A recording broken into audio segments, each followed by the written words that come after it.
ब्रह्मा जी का अपनी पुत्री से विवाह का असली सच अपनी ही पुत्री की सुंदरता पर मोहित हो गए थे ब्रह्मा जी। इसी कारण नहीं होती उनकी पूजा। हिंदू ग्रंथों और पुराणों के अनुसार ब्रह्मा विष्णु और महेश को सृष्टि का निर्माता, पालनकर्ता और संहारक माना जाता है।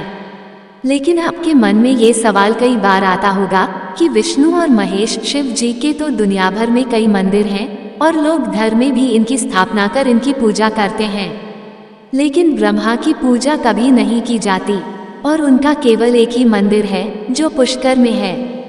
इसका एक प्रसंग ब्रह्मा जी और सरस्वती के विवाह से जुड़ा हुआ है। इस प्रसंग का उल्लेख सरस्वती पुराण में किया गया है। प्रसंग के अनुसार सरस्वती जी ब्रह्मा जी की बेटी थीं। ब्रह्मा जी ने सृष्टि की रचना के बाद सरस्वती जी को अपने तेज से उत्पन्न किया था। इसलिए ये कहा जाता है कि सरस्वती जी की कोई मां नहीं थी। सरस्वती जी को विद्या की देवी कहा जाता है। प्रसंग के अनुसार सरस्वती माता बहुत ही खूबसूरत और आकर्षक थी। इस कारण स्वयं ब्रह्मा जी भी उनकी ओर आकर्षित हो गए और उनके मन में सरस्वती माता से विवाह करने का विचार आ गया।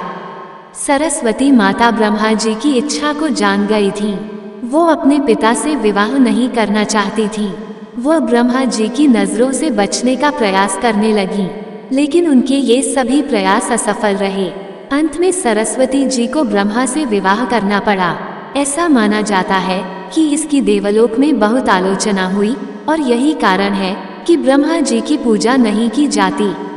सरस्वती पुराण में कहा गया है कि ब्रह्मा और सरस्वती ने 100 साल तक जंगल में पति पत्नी के रूप में बिताया।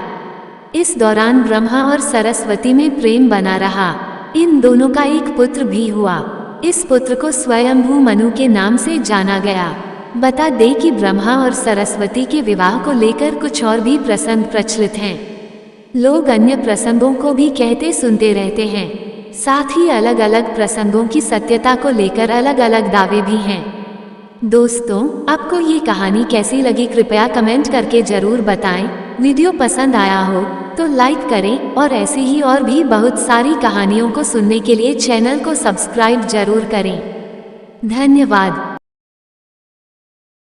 सब्सक्राइब टू ज्ञान विद गर्विता, कहानियों का ज्ञान सागर।